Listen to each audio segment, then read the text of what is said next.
آج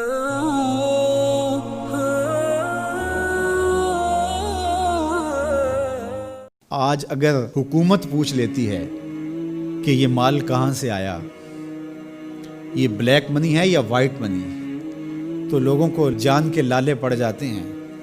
اور پھر ساری رات جو ہے وہ ٹیبل پہ وکیل بھی بیٹھا ہوتا ہے کہ کسی طرح سے ہم اس مشکل سے نکل جائیں اور ثابت کریں کہ یہ مال ہمارا کمایا ہوا ہے۔ یار حکومت پوچھ لے تو راتوں کی نیند اڑ جاتی ہے جب رب نے پوچھ لیا، اور وہ پوچھے گا، قدم ہٹنے نہیں دے گا، وہ پوچھے گا من این اکتسبہ، کہاں سے کمایا۔ بہت سارے لوگ ہیں جو مال کماتے ہوئے اس کو بھول جاتے ہیں کہ ہم مال کیسے کما رہے ہیں۔ فرمایا کہ میری امت پہ ایک ایسا زمانہ آئے گا کہ لوگ اس بات کو فراموش کر دیں گے کہ جو ان کے پاس مال آ رہا ہے وہ حلال ذریعے سے آ رہا ہے یا حرام ذریعے سے آ رہا ہے۔ مال کی محبت اس قدر غالب ہو جائے گی کہ حلت اور حرمت اٹھ جائے گی، اور جب کوئی شخص اس مقام پہ پہنچ جاتا ہے، طمع اس قدر بڑھ جائے، پھر سمجھو کہ اس نے قیامت کے دن اللہ کے حضور سخت شرمندگی کا اہتمام کر لیا، سخت رسوا ہوگا اس دن۔ تو ہر صورت کے اندر وہ ذرائع اختیار ہمیں کرنے ہوں گے جو حلال ہیں۔ علماء نے لکھا ہے کہ اگر رزق پاک نہیں ہے تو نیک لوگوں کی دعاؤں سے بھی حصہ نکال دیا جاتا ہے،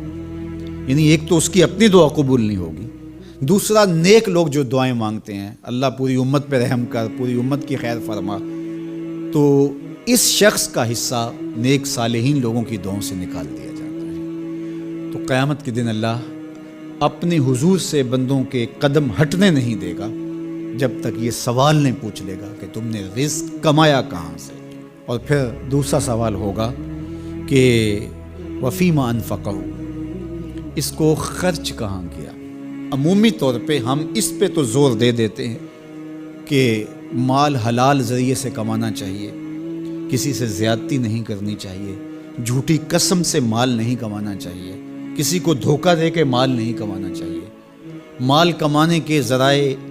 اچھے ہونے چاہیے، یہ اس پر تو ہم توجہ دیتے ہیں۔ لیکن سوال یہ بھی ہوگا کہ صرف یہ مسئلہ نہیں ہے کہ تم نے کمایا کیسے، یہ بھی مسئلہ ہے کہ تم نے مال کو خرچ کہاں کیا، مصرف کیا تھے اس کے، فضول خرچی میں، اسراف میں تو وہ مال حلال کی کمائی تم نے ضائع تو نہیں کر دی۔ ہمارے مالک نے تو ہمیں جو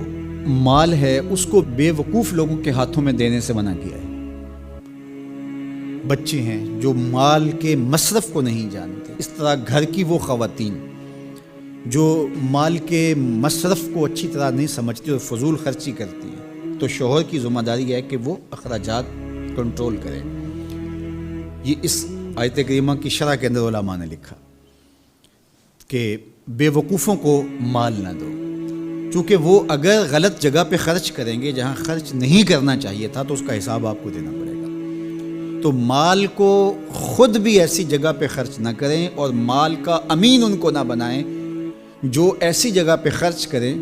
جو اس کا مصرف نہیں ہے۔ تو جو مال فضول خرچی میں اڑا دے تو اس سے بھی پوچھا جائے گا، اور جو حرام میں لگائے، سراسر حرام میں لگائے، اس مال سے عیش و عشرت کرے، اس مال سے رشوت دے کے کسی کا حق چھینے، اس مال سے کسی پر ظلم کروائے، کسی پر زیادتی کروائے، تو کیا اس کو حساب نہیں دینا پڑے گا؟ تو ایک ایک پائی کا حساب دینا پڑے گا۔